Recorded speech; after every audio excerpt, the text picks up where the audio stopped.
చేసినట్లును. మరి ప్రార్థన చేసుకుందాం. తలలు వంచి కళ్ళు మూసుకొని ప్రార్థనలో ఏకీభవించండి, ప్రార్థిద్దాం. మన మధ్యనున్న ప్రియులు ముత్యాల రాణి గారు ఒక చిన్న ప్రార్థన చేస్తారు. వెంటనే మనం వాక్య భాగంలోనికి ఉపక్రమిద్దాం.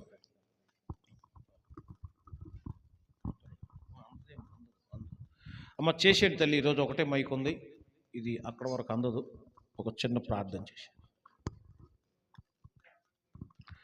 అందరం మౌనంగా ఉంది.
ఆమేన్, ఆమేన్. అందరం కూర్చుందాం, అందరం కూర్చుందాం,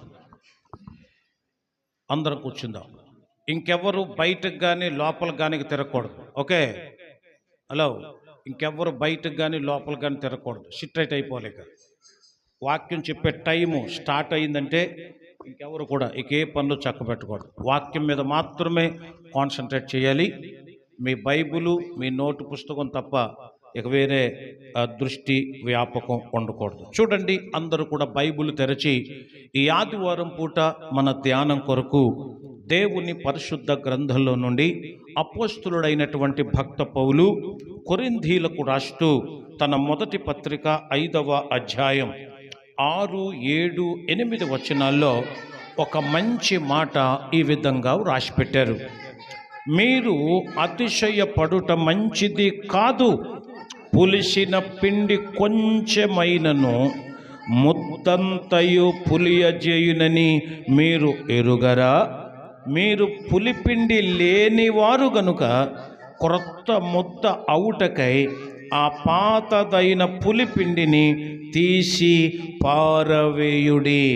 అంతేకాక క్రీస్తు అను మన పస్కా పశువు వధింపబడెను గనుక పాతదైన పులిపిండితోనైనను దుర్మార్గతయు దుష్టత్వమునను పులిపిండితోనైనను కాకుండా నిష్కాపట్యమును సత్యమునను పులియని రొట్టెతో పండుగ ఆచరింతుము.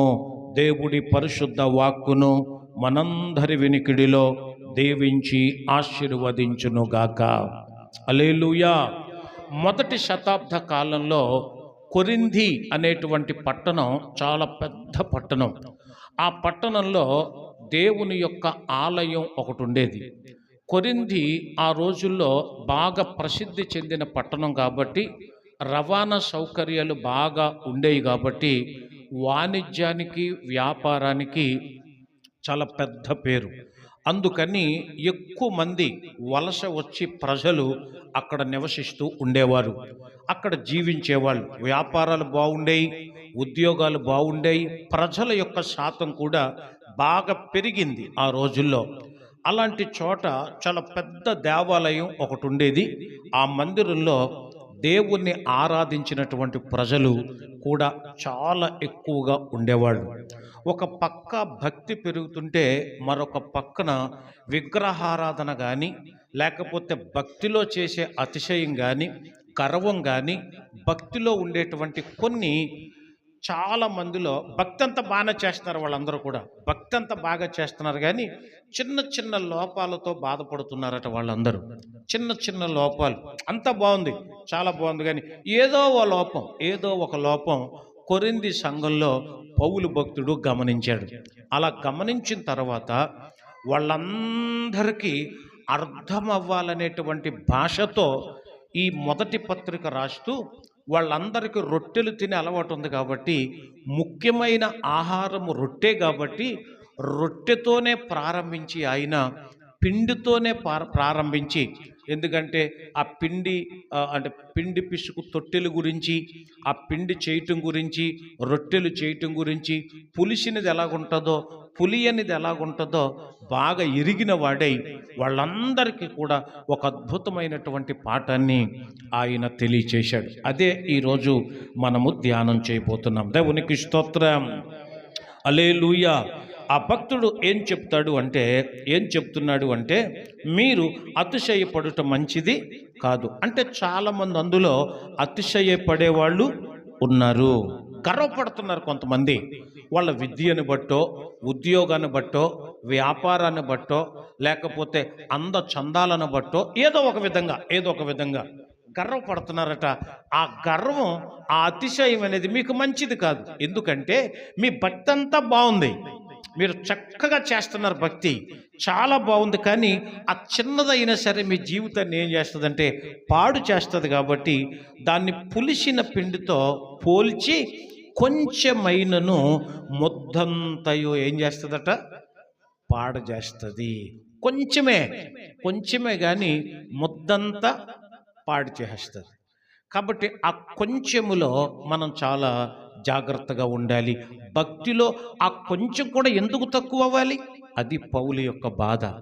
ఆ కొంచెం కూడా ఎందుకు తక్కువ అవ్వాలి? అది గోల్డ్ మెడల్ వచ్చినోడికి 1 మార్కులో తప్పిందనుకోండి, ఎంత బాధపడిపోతారు కదా. ఆ ఒకటి మాత్రం ఎందుకు తగ్గాలి అనేది పౌలు భక్తుని యొక్క ఆశ. అంత బాగుంది. ఒకడు ఆరోగ్య సూత్రాలు బాగా పాటిస్తాడు, ఏం తినాలో అదే తింటాడు, కానీ ఆ ఒక చుక్కే కదా ఒక విషపు చుక్క తాగాడు అనుకోండి, ఏమైపోద్ది? మాట్లాడాలి. చుక్క ఒకటే కానీ ఏమైపోద్ది? చచ్చిపోద్ది కదా, చచ్చిపోతాడు. అలాగా తర్వాత పాలు విరిగిపోవాలంటే మా హాస్టల్లో ఒకడు ఉండేవాడు. విరిగిపోయిన పాలల్లో పంచదార వేసుకుని తినటం వాడికి ఇష్టం. విరిగిపోయిన పాలల్లో వడకట్టేసుకొని పంచదార కలుపుకొని తినటం వాడికి ఇష్టం. వాడికి తినాలనిపించింది అనుకోండి, మా హాస్టల్లో, నేను గవర్నమెంట్ హాస్టల్లో చదువుకున్నాను 10వ తరగతి వరకు. ఆ హాస్టల్లో ఒకడు ఉండేవాడు. వాడు ఏం చేసేవాడంటే ఎవ్వరికి తెలియకుండా, పాలోడు వచ్చి వెళ్ళిపోయిన తర్వాత ఎవ్వరికి తెలియకుండా ఒక 2 ఉప్పుకొళ్ళు తీసుకెళ్ళి అందులో పడేసేవాడు. ఎవరికి తెలియదు. దాదాపుగా చాలామంది పిల్లలు ఉండేవాళ్ళు. మాకు 10 లీటర్లు 15 లీటర్లు వేసేవాడు.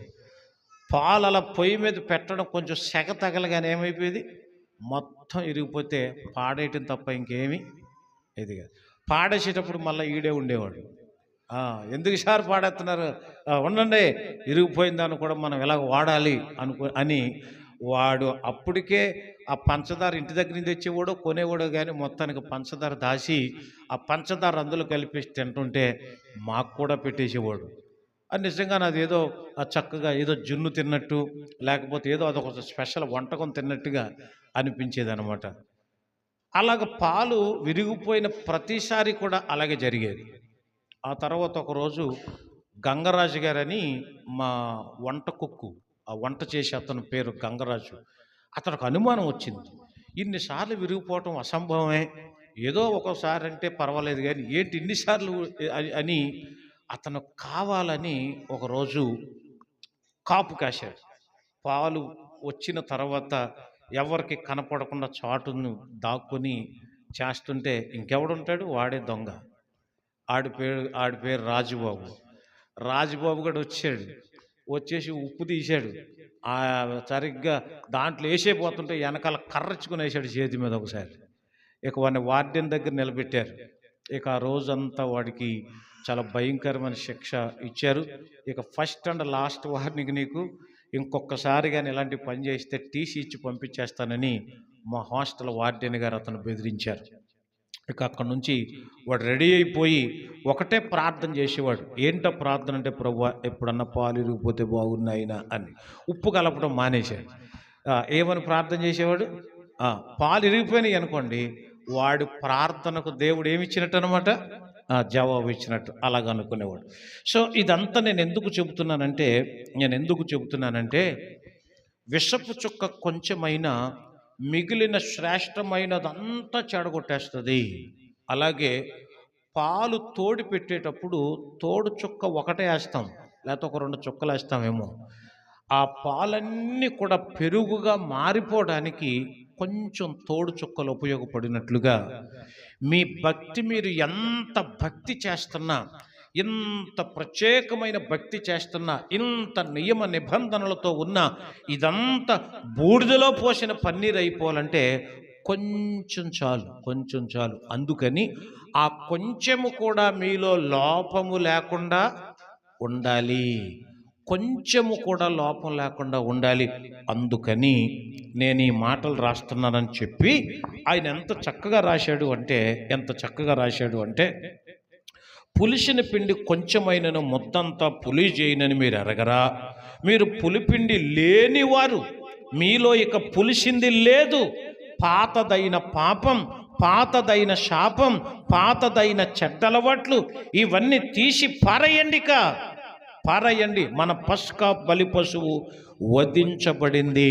యేసు ప్రభువారు మన కొరకు చనిపోయారు కాబట్టి ఇక పాతదైన పాపములలో కానీ, పాతదైనటువంటి ఇబ్బందుల్లో కానీ ఇక మనము ఉండడానికి వీలు లేదు. ప్రభు నమ్ముకున్న తర్వాత ఇక పాతది మనకు ఉండడానికి వీల్లేదని చెప్పి కొంచెం పరిశుద్ధమైన ముద్దను ఎలాగైతే పులిసిన పిండి చెడగొట్టేస్తుందో, మన భక్తి జీవితంలో కూడా పరిశుద్ధులైన వారిని చెడగొట్టిన ఒక 3 చెడ్డ లక్షణాలు ఉన్నాయి.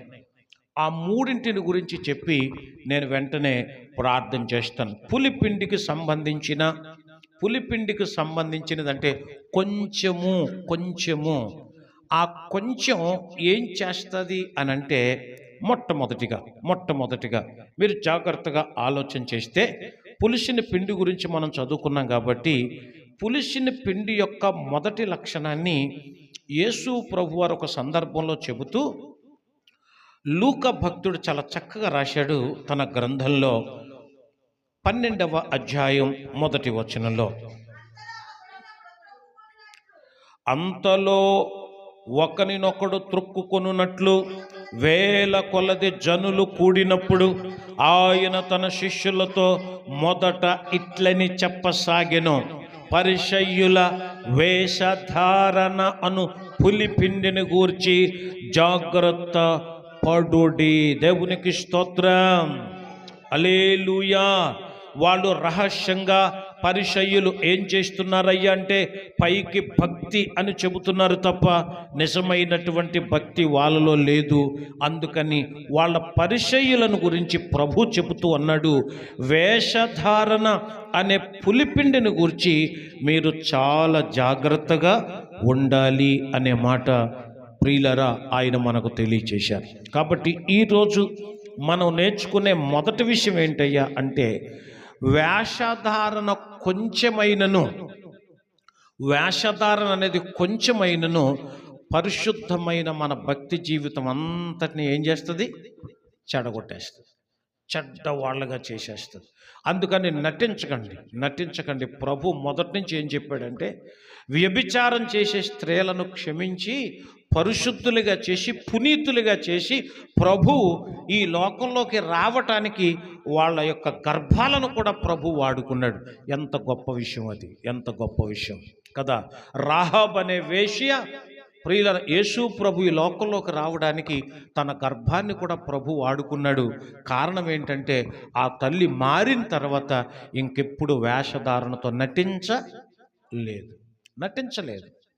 వ్యభిచారంతో పట్టబడిన ఒక స్త్రీని అందరూ కొట్టి చంపాలి అనుకున్నప్పుడు కూడా ప్రభువు ఆమె మీద మీరెవడైనా రాయి వేయదలిస్తే మీలో పాపం లేనివాడెవడో వాడు రాయి వేయండి అని అన్నాడే.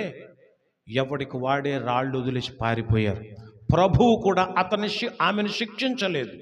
ప్రభు ఆ తల్లిని పునీతురాలిగా చేశాడు. ఇక జీవితంలో ఎప్పుడు ఆ తల్లి పాపం చేయలేదట, మళ్ళీ వెనక్కి తిరిగి చూడలేదట తల్లి. అంటే వాళ్ళలో పులిసిన పిండి అనే వేషధారణ లేదు కాబట్టి. దేవునికి స్తోత్రం. సుకార్ అనే ఊరిలో యేసు ప్రభు మిట్ట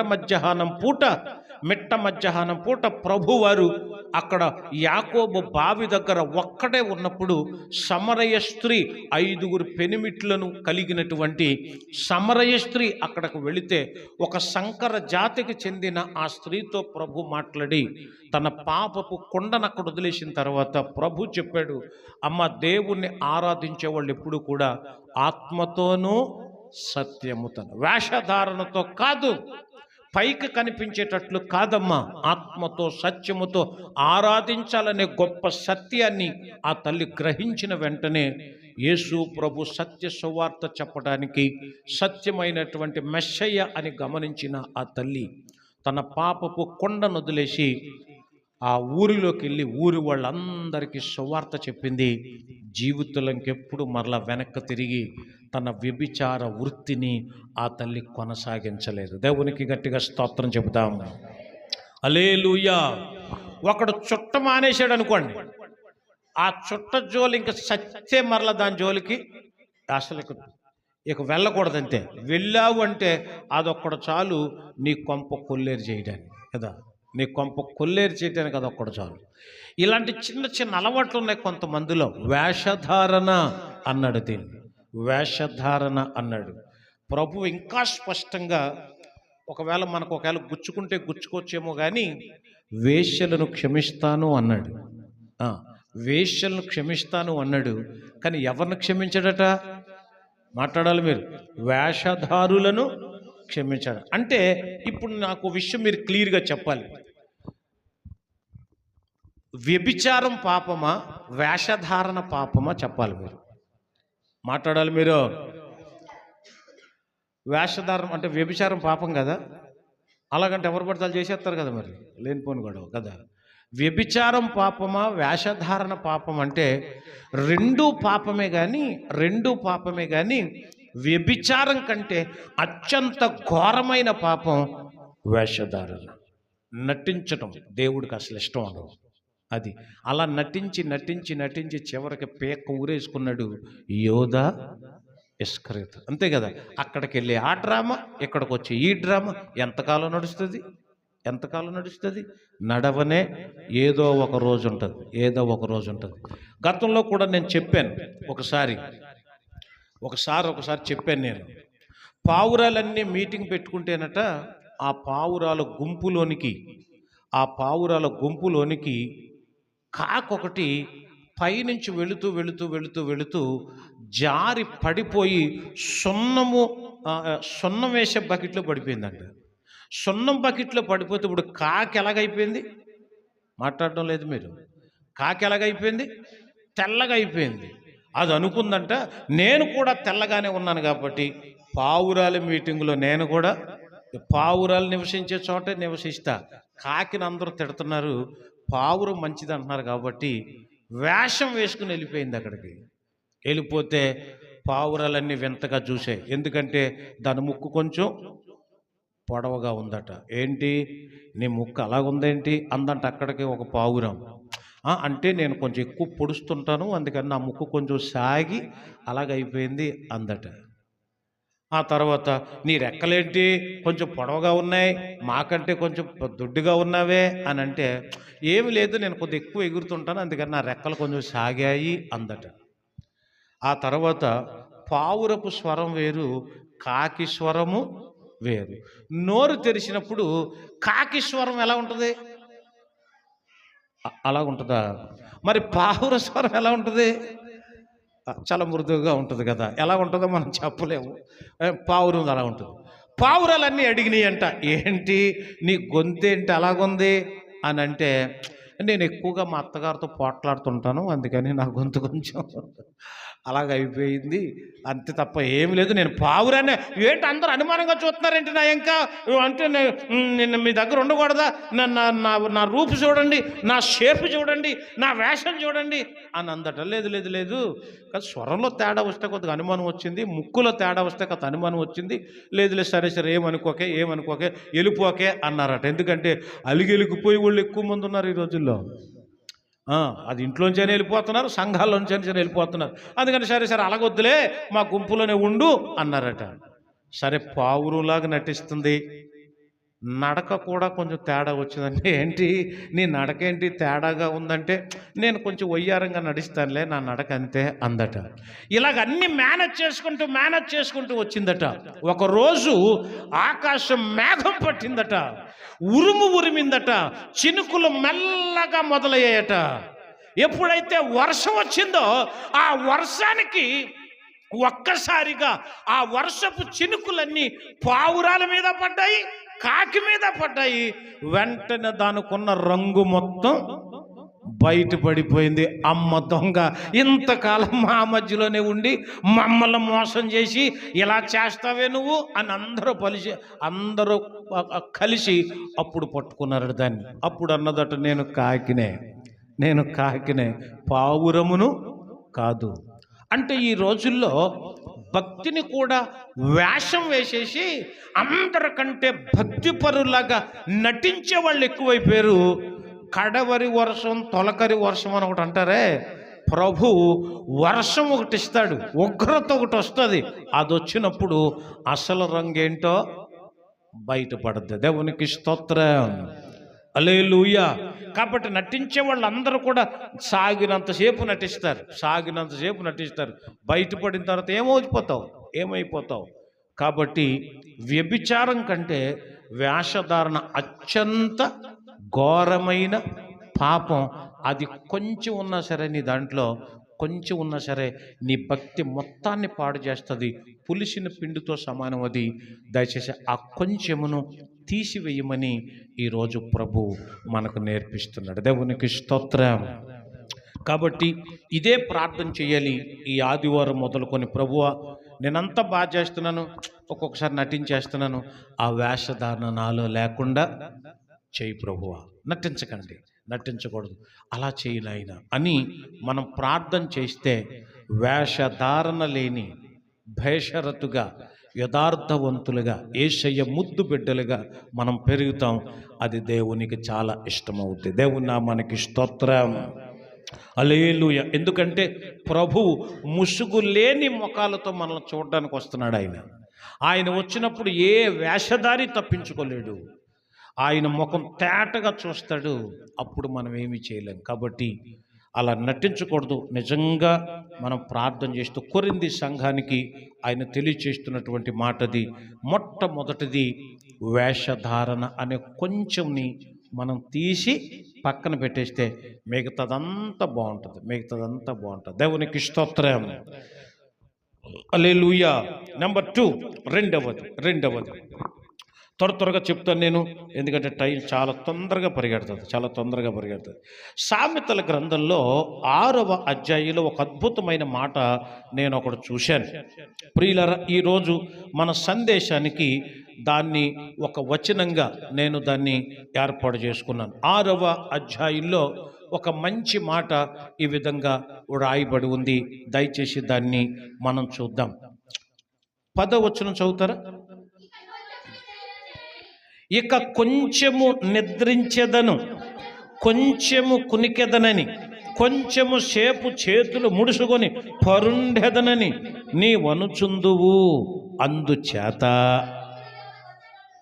దోపిడిగాడు వచ్చినట్లు దారిద్ర్యం అంతా నీ దగ్గరే ఉంది, ఇంకెక్కడ లేదు. నీ యొద్దకు వచ్చును, ఆయుధదారుడు వచ్చినట్లు లేమి నీ యొద్దకు వచ్చును. ఈ మాట ఎవరి గురించి చెప్పాడు అమ్మా? ఎవరి గురించి చెప్పాడు? 9వ వచనం చదవాలి ఇప్పుడు.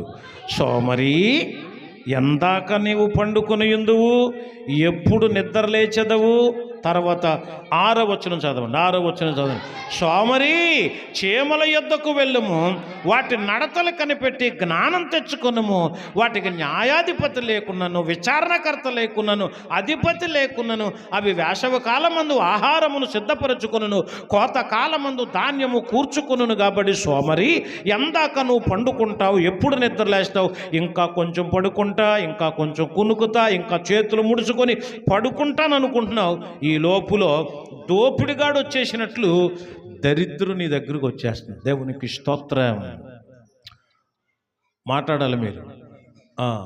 అంటే నిద్ర కొంచెమైనా కూడా గొప్ప సుకృతాన్ని కూడా ఏం చేస్తుందట? నాశనం చేస్తుంది. ఇప్పుడు మనం 6:30కి ప్రార్థన పెట్టుకున్నాం. ప్రాక్టికల్గా మనం ఆలోచించుకుందాం.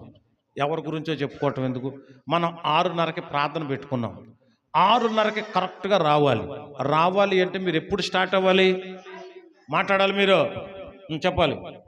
5ంటికి లేచి ఏం చేయాలి? మాట్లాడాలి మీరు, చెప్పాలి. బ్రష్ చేసేసుకుని, స్నానాలు చేసేసి, కాలకృత్యాలను ముగించేసుకుని కరెక్ట్ కనీసం 6 గంటలకైనా సరే అక్కడి నుంచి బయలుదేరిపోతే ఇక్కడికి వచ్చేసరికి కరెక్ట్గా 6 అవుద్ది. ఇలాగని కొంతమంది పేరెంట్స్ పిల్లలు లేపుతారు. ఆ పిల్లలు వస్తే బాగానే చదువుతారు, వస్తే బాగానే పాడతారు, కానీ ఆ కొంచెం లోపం ఉంది. ఏంటి ఆ కొంచెం లోపం? నిద్ర. అది విషయం. ఆ నిద్రను జయించాలి. ప్రభువే చాలా స్వయంగా చెప్పాడు. ఈ దరిద్రానికి కారణం ఎవరో తెలుసా? ఇంకా కొంచెం సేపు నిద్రిస్తా, ఇంకో కొద్దిసేపు చేతులు ముడుసులు కూకుంటా అని నిద్రపోతులు ఎంతమంది అయితే ఉన్నారో, తాగుబోతుల కంటే ప్రమాదం నిద్రపోతుతనం అనేది. బాగా గుర్తుపెట్టుకోవాలి మీరు. దరిద్రం ఎక్కడో లేదు, వీళ్ళ దగ్గరే ఉంది. ఎవరి దగ్గర ఉంది? ఇంకా కొంచెం సేపు నిద్రపోతా, ఆరాధన టైం వద్దులే అంటే, కాదు మమ్మీ, దరిద్రం అంతా అక్కడే స్టార్ట్ అవుతుంది. వాక్యం చెబుతుంది, అది మనం చెప్పడం కాదు. అవునా కదా? వాక్యం చెప్పడం కాదు. దరిద్రం అంతా ఎక్కడుంది? మా ఇంటికి దరిద్రం వచ్చేసింది, మా ఇంట్లో ఇలాగ అయిపోయింది. ఎక్కడో లేదమ్మా, ఎక్కడో లేదు. తుస్సపోతులాగా నిద్రపోతారే మన ఇళ్ళల్లో. తెల్లారిన తర్వాత సూర్యుడు ఎరిపెక్కి, సూర్యకిరణాలు వీపు మీద పడి సుర్రమంటున్న దుప్పడు ముసుగేసుకుని పడుకుంటారే, దరిద్రం అంతా అక్కడే ఉంటుంది. దానివల్ల మనం ఏం చేయలేకపోతున్నాం అంటే టైంకి రాలేము. మరి కొంచెం దూరం అయిపోయిందండి, లేకపోతే అదండి ఇదండి అని మీరు అంటే మనసులో అనుకుంటే అనుకోవచ్చు కాక. సూరంపల్లి కంపెనీ దగ్గర మన మందిరం దగ్గర మాట్లాడడం లేదు మీరు. సూరంపల్లి కంపెనీ దగ్గర మన మందిరం దగ్గర చెప్పాలి నువ్వు. నాగరాజు స్కూల్ దగ్గర, లేకపోతే కల్వరి క్రైస్ట్ చర్చి దగ్గర చెప్పాలి మీరు. చెప్పాలి. అవునా కదా? చొక్కపల్లి ఏమంటారు దీన్ని? చొక్కపల్లి హై స్కూల్ కాదు, చొక్కపల్లి ఏంటిది? చొక్కపల్లి కుశలవ కంపెనీ దూరమా, కల్వరి క్రైస్ట్ చర్చి దూరమా? మాట్లాడటం లేదు మీరు ఎవరునో. అంటే దరిద్రం ఎక్కడో లేదు. అది విషయం. మనసులో చురుకుదనం అని ఉంటుందే, భవిష్యత్తు పట్ల భయం, దేవుని యందలి భయం మనల్ని ఏం చేస్తుందంటే నిద్ర పట్టకుండా చేస్తుందంతే. ఒక్కొక్కడికి ఎన్నిసార్లు చెప్పినా సిగ్గు ఉండదు. అసలు సిగ్గే ఉంది. నేను 10 నిమిషాలు లేట్గా వచ్చా, నేను అరగంట లేట్గా వచ్చా, ఇక ఎప్పుడు అంటే ఇక దరిద్రం అంతా నీ కొంపకి నువ్వే, అంతకు మించి వేరే దరిద్రం ఏమీ ఉండదు. ఎస్పెషలీ అంటే కొంచెం పిల్లలకైనా యవ్వనస్తులకైనా పౌరుషం రావాలని చెబుతున్నాను. నేను పౌరుషం రావాలని చెబుతాను. జస్ట్ మీరు కాల్కులేట్ చేసుకోవాలి. మీ టైం పంక్చువాలిటీ అంటారే, ఆ టైం పంక్చువాలిటీ కరెక్ట్గా చేయాలి. మీరు ఆశ్చర్యపోయే ఒక విషయం చెప్తాను. అబ్రహాము అనగానే అందరం ఏం చెప్తామంటే విశ్వాసులకు తండ్రి అంటాం. అబ్రహాములో ఏ లోపాన్ని మనం చూడలేం, కానీ దేవుడు ఒక లోపం చూశాడు అతనిలో. ఏంటా లోపం? గాఢ నిద్ర. ఎగ్జాక్ట్లీ, గాఢ నిద్ర. వినయ్ చెప్పాడంటే, వినయ్ ఖచ్చితంగా వచనం చదవాల్సిందే. వినయ్ గాఢ నిద్ర అని చెప్పాడంటే నిద్ర లేని వినయ్ చెప్పాలి కదా. అది చదువు వినయ్. ఆ వచనం గుర్తుందా నీకు? నాకు కూడా గుర్తులేదు, మరి ఒకసారి చూద్దాం. ఏంటిది? ఆదికాండం 15వ అధ్యాయంలో 12వ వచనం అనుకుంటాను. ఒకసారి చదువుతావా? కాదు, నీ పేరు వినయ్ కాదు, నువ్వు కాదు. వినయ్ అంటే ఒకడే ఉన్నాడు మనకి, వినయే చదవాలి. ప్రొద్దు గ్రొంకబోయినప్పుడు అబ్రహామునకు గాఢ నిద్ర పట్టెనో. భయంకరమైన కటిక చీకటి అతని కమ్మగా. ఆగండి, ఇక్కడ ఆగుదాం ఒకసారి. అంటే అబ్రహాముకి ఏం పట్టిందట? మాట్లాడాలి మీరు. ఏం పట్టిందట? గాఢ నిద్ర పట్టింది. ఈ నిద్ర వల్ల దరిద్రం ఎంత వచ్చిందంటే, అతనికి దరిద్రం ఎంత చండాలంగా వచ్చిందంటే, ఇప్పుడు కింద వచ్చిన అందరూ చదవాలి. ఆయన అంటే దేవుడు చెప్తున్నాడు, ఆయన నీ సంతతి వారు తమది కాని పరదేశమందు నివసించి ఆ దేశపు వారికి దాసులుగా ఉందురు. వారు 400 ఏండ్లు వీరిని శ్రమ పెడతారు.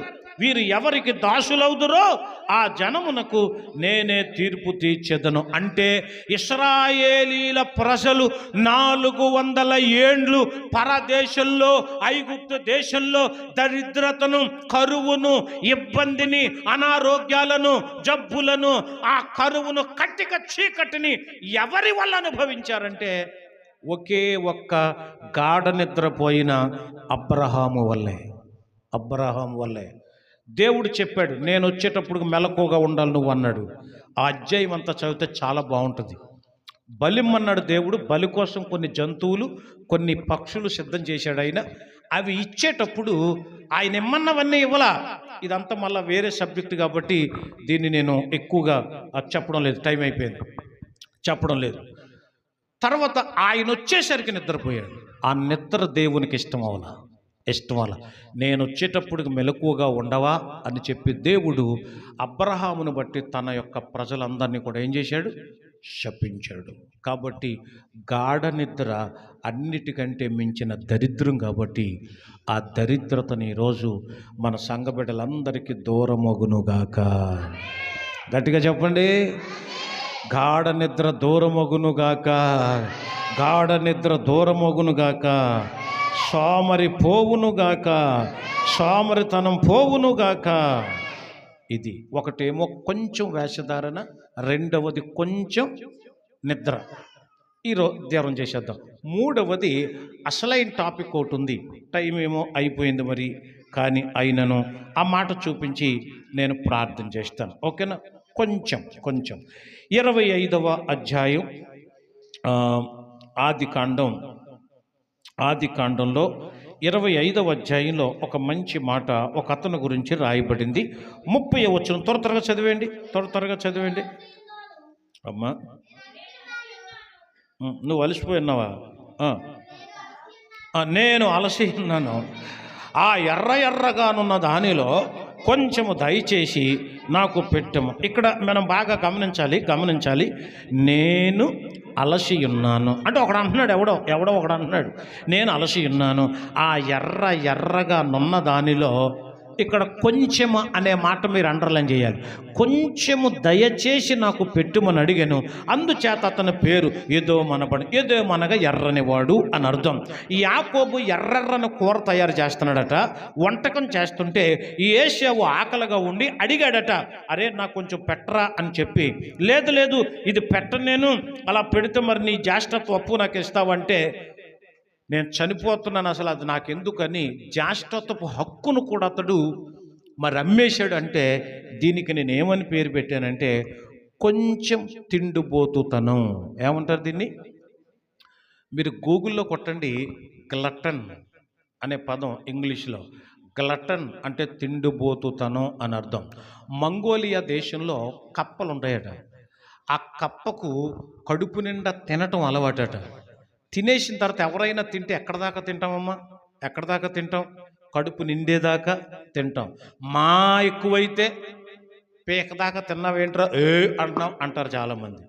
అంటే అంటే ఎక్కువ తినేస్తే. ఈ మంగోలియా దేశంలో ఉన్న కప్పలట కడుపు నిండిపోయినా, పేగులు సాగిపోయినా ఇంకా దాని మీద తిండి బుద్ధి అనేది, ఆ తినాలనే ఆశ చావక ఎక్కువ తినేస్తాయట. తినేసి ఒక్కసారిగా బెలూన్లో గాలి ఊది అలా మెల్లగా ఊతుంటే ఒకసారి ఏమవుతుంది అంటుంది కదా. ఒక్కసారి ఏమంటుంది అంటే బడేలు అంటది. అలాగ కప్ప యొక్క కడుపు కూడా ఏమవుద్దట? నిద్రపోయిన వాళ్ళందరికీ జై చెప్పండి. ఇలా చెబుతున్నా కూడా నిద్రపోతున్నారంటే ఇంక అరణ్యంలో పెట్టాలి మీకు. దేవునికి స్తోత్రం. హల్లెలూయా. కాబట్టి ఈ కప్ప కడుపు పేలిపోద్దట. ఒకసారి పేలిపోయి చచ్చిపోద్దట. కానీ ఆ కప్పను చూసిన ఇంకొక కప్ప అది ఎక్కువ తినటం వల్లే చచ్చిపోయింది, నేను కొంచెం తిండి తగ్గించాలి అనే బుద్ధి దానికి రాదట. దీన్ని కొంచెం మన తిండిపోతనానికి కొంచెం మనం బేరీజ్ వేసుకుంటే, అంటే ఆత్మీయంగా మనం నేర్చుకోగలిగితే కూల్ డ్రింకులు తాగి, ఐస్ క్రీములు తిని పళ్ళు ఊడిపోయినాయి అనుకోండి ఒకటికి, ఆయన చూసిన వాళ్ళు మిగతా వాళ్ళు ఏమనుకోవాలి? అరే వీడి పళ్ళు ఎందుకు ఊడిపోయినాయి? ఐస్ క్రీమ్ తినటం వల్లే. కాబట్టి మనం ఏం చేయకూడదు? ఇప్పుడు వర్షాకాలం అని లేదు, ఎండాకాలం అని లేదు, ఎప్పుడు పడితే అప్పుడు తినేస్తున్నారు. ఈ తిండిపోతుతనం గురించి చెబితే ఇది చాలా పెద్ద పాపంగా ఉంది. తిండిపోతులు ఎవ్వరూ దేవుని రాజ్యానికి వారసులు. మనం బ్రతకడం కోసం తినాలి, కానీ కేవలం తినటం కోసమే మాత్రం బ్రతకూడదు. అది ఏది పడితే తినేసేవాడు ఆరోగ్యంగా ఉంటాడు. దేవునికి స్తోత్రం. నాకు బిర్యానీ ఉండాలి, నాకు పులకాలే ఉండాలంటే మాత్రం కుదరదు. ఓకేనా? ఏది పడితే తినేది, ఆరోగ్యంగా ఉండాలి. దేవుని గట్టిగా స్తోత్రం చెబుదాం. అంటే అన్ని రకాలు కొంచెం అలవాటు చేసుకోవాలన్నమాట. దేవుని నామానికి మహిమ కలుగును గాక. మన ప్రేమ ఏమవుతుందంటే పిల్లలకు పెట్టేటువంటి విషయంలో ఒక మంచి తల్లిలాగా అనిపించుకోవాలని ఉంటుంది, మంచి తండ్రిలాగా అనిపించుకోవాలని ఉంటుంది. పిల్లోడు కోరింది, పాప అడిగింది ఇవ్వాలనే చూస్తాం తప్ప దాని వలన వచ్చే అనర్థాలను మనం ఎవరం కూడా లెక్క చెయ్యకపోవటం వల్ల ఈనాడు చాలా అనారోగ్యాలకు మనం గురి కావలసి వస్తుంది. కాబట్టి ఈరోజు వాక్యాన్ని ముగిస్తున్నాను. కొంచెమైనా పులిపిండి కొంచెమైనా మిగిలిన నీ ముద్దంతా కూడా ఏమైపోద్ది? చెడిపేస్తుంది. కాబట్టి ఈ కొంచెం చిన్న అలవాట్లు, ఒకటి ఏ అలవాటు? వేషధారణ, 2 గాఢ నిద్ర, 3 తిండిపోతుతనం. వీటికి కొంచెం ఏం చేయాలి? దూరంగా ఉండాలి. ఈ వాక్యం విన్న తర్వాత వచ్చే ఆదివారం అందరూ 6:30కే వస్తారనుకుంటున్నాను నేను. ఇక అలా కూడా రాలేకపోయారంటే ఇంకేం చేయలేము. ఇక దేవునికి స్తోత్రం. హల్లెలూయా. ఈ వాక్యం లోపలికి ఎక్కితే ఖచ్చితంగా టైం పంక్చువాలిటీ అనేది కనీసం కొద్ది మందిలో అయినా పెద్దోళ్ళు ఏదో ఇంటి దగ్గర వంటనో గింటనో ఏదో ఉంటుంది కదా సాధారణంగా. ఈ పిల్లల విషయంలో నాకు చాలా బాధ వేస్తుంటుంది చాలాసార్లు. హలో, చాలాసార్లు బాధ వేస్తుంటుంది పిల్లల విషయాల్లో. వీళ్ళు ఎందుకు లేట్ అవుతారు, యవ్వనస్తులు ఎందుకు లేట్ అవుతారు, ఎందుకు అలా కనీసం కరెక్ట్ టైంకి ఎందుకు రారు అంటే వాళ్ళ బుర్రలో మెదడు లేదా, వాళ్ళ బుర్రలో ఏమైనా పేడ ఉందా, వాళ్ళ బుర్రలో ఏమైనా మట్టి ఉందా, ఒక్కసారి కూడా అర్థమవుతుంది వీళ్ళకి అని ఒక్కొక్కసారి కొంచెం బాధ వేస్తుంది. కాబట్టి ఈరోజు ఈ వాక్యం విన్న తర్వాత దేవుడు చెబుతున్నాడు, వేషధారణ కొంచెం, కొంచెం గాఢ నిద్ర కొంచెం, ఏంటది తిండిపోతాను తగ్గించేస్తే పరలోకానికి వెళ్ళిపోతాం. అప్పుడు ప్రభు బల్లలో పాల్గొంటాం. అందుకనే ప్రభు బల్ల కొంచెం రొట్టిస్తాం. దేవునికి స్తోత్రం. కాబట్టి కొంచెములో నమ్మకంగా ఉంటే చాలా పెద్ద వాటిలో దేవుడు మనల్ని దీవిస్తాడు. అలాంటి కృప యేసయ్య మనందరికీ అనుగ్రహించునుగాక. ఆమె తలలు వంచండి, కళ్ళు మూసుకొనండి, ప్రార్థన చేసుకుందాం. ఈరోజు విన్నటువంటి సందేశాన్ని బట్టి కొంచెం తప్పిపోతున్నావు, నువ్వు నీ భక్తిలో కొంచెం తప్పిపోతున్నావు. ఆ కొంచెం కూడా తప్పడానికి వీలు లేదు. అందుకనే దేవుడు ఈరోజు ఈ సందేశాన్ని మనందరికీ కూడా అనుగ్రహిస్తున్నారు. కొంచెంలో తప్పిపోతున్నావు, చాలా బాగుంది, నీ భక్తి బాగుంది, నీ పాటలు బాగున్నాయి, నీ వాక్యం బాగుంది, నీ నడవడిక బాగుంది, అన్నీ బాగున్నాయి, కానీ కొంచెం నిద్ర ఉంది, కొంచెం సోమరితనం ఉంది, కొంచెం తిండిపోతుతనం ఉంది, కొంచెం వేషధారణ ఉంది. ఇది తీసేయి, నువ్వు చాలా గొప్పవాడు అవుతావు. అందరికంటే చాలా మేలైన వాడు అవుతావు. అందరికంటే చాలా గొప్పవాళ్ళు అవుతావు. నా ప్రియ సహోదరి సహోదరులరా, ఈ వాక్యం విన్న తర్వాత సమయమిదే సహోదరుడా, సమయమిదే. లేచి దుమ్ము దులిపేయి, నీ మీద ఉన్న చెడ్డ అభిప్రాయాలను చెడగొట్టేశాయి. ఇక నుంచి మారు, ప్రతి దాంట్లోనూ చక్కగా ఉండడానికి ట్రై చేయి. దేవుడు నిన్ను బహుగా దీవిస్తాడు. అందరూ లేచి నిలబడదాం, అందరూ లేచి నిలబడదాం. సమయమిదే, సమయమిదే, సంగమ సమయమిదే, చీయనులో చేరుటకు సంగమ సమయమిదే, చీయోనులో చేరుటకు సంగమ సమయమిదే. ధూళి దులుపు కొనుము, నీ మెడ కట్లు విప్పుకొనుము. అబే ధూళి దులుపు కొనుము, నీ మెడ కట్లు విప్పుకొనుము. సుందరమైన వస్త్రము వేగం ధరించి సిద్ధపడుము. సుందరమైన వస్త్రము వేగం ధరించి సిద్ధపడుము. ఆమేన్, ఆమేన్, ఆమేన్. సమయమిదే, గ్లోరీ, సమయమిదే, సంగమ సమయమిదే, చీయనులో చేరుటకు సంగమ సమయమిదే, చీయోనులో చేరుటకు సంగమ సమయమిదే. ఆమేన్. చూడుము భూమి మీద పాప చీకటి కమ్మియున్నది. చూడుము భూమి మీద పాప చీకటి కమ్మియున్నది. జ్యోతి వలె ప్రజ్వలించుము, జీవవాక్యము పట్టుకొని. జ్యోతి వలె ప్రజ్వలించుము, జీవవాక్యము పట్టుకొని. అమే సమయమిదే, సమయమిదే, సంగమ సమయమిదే, చీయనులో చేరుటకు సంగమ సమయమిదే, చీయనులో చేరుటకు సంగమ సమయమిదే, సంగమ సమయమిదే, సంగమ సమయమిదే, సంగమ సమయమిదే.